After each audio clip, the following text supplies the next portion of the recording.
Assalamualaikum warahmatullahi wabarakatuh.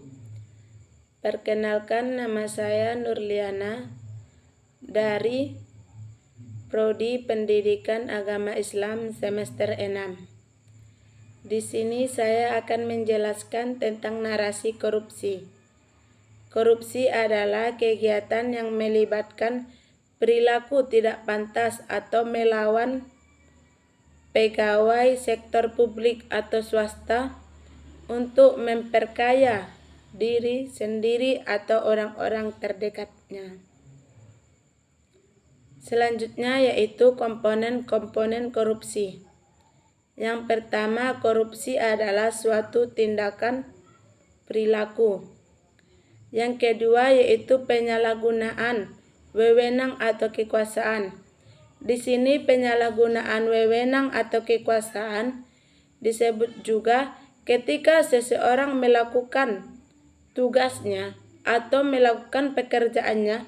Di sini dia menyalahgunakan atas wewenangnya atau atas jabatannya tersebut.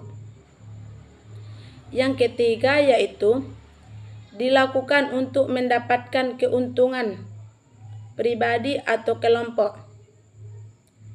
Yang keempat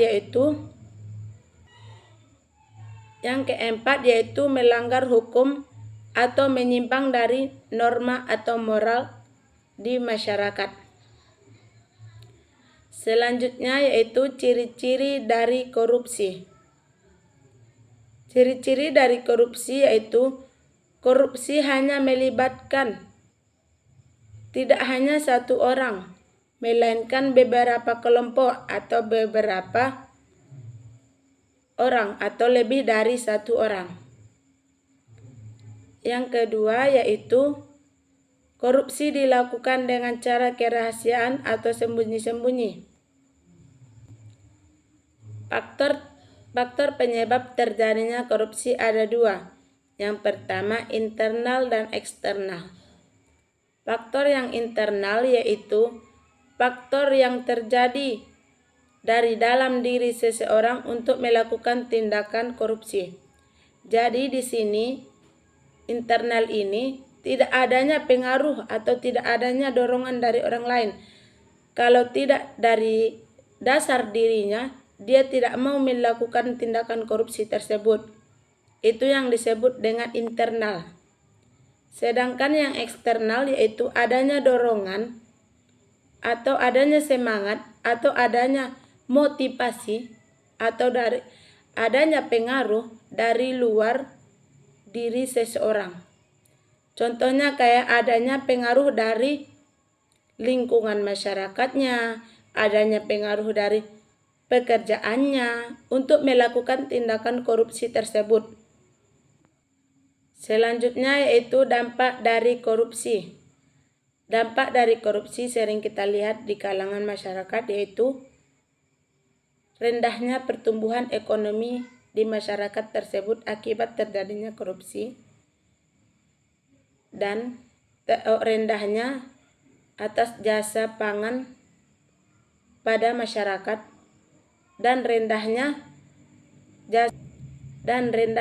kualitas barang dan jasa terhadap publik yang dilakukan untuk tidak terlibat dalam tindakan korupsi. Yang pertama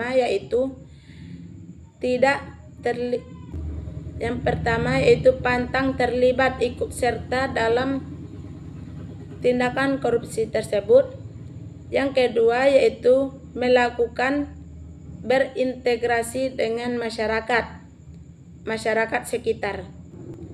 Yang ketiga yaitu melaporkan tindakan korupsi. Jadi kita di sini sebagai mahasiswa, jika kita mengetahui di suatu daerah tertentu, di suatu daerah kita ada yang melakukan korupsi, kita berhak untuk melaporkan seseorang yang melakukan korupsi dengan bukti-bukti tertentu. Selanjutnya yaitu 9 nilai-nilai anti korupsi. Yang pertama yaitu jujur. Jujur yaitu disebut dengan kita jujur dalam pekerjaan.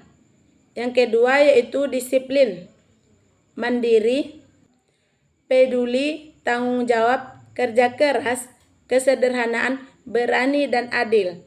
Kita harus berani dalam berbuat dan adil dalam tindakan kita. Cukup sekian narasi dari saya. Kalau ada salah, saya mohon maaf.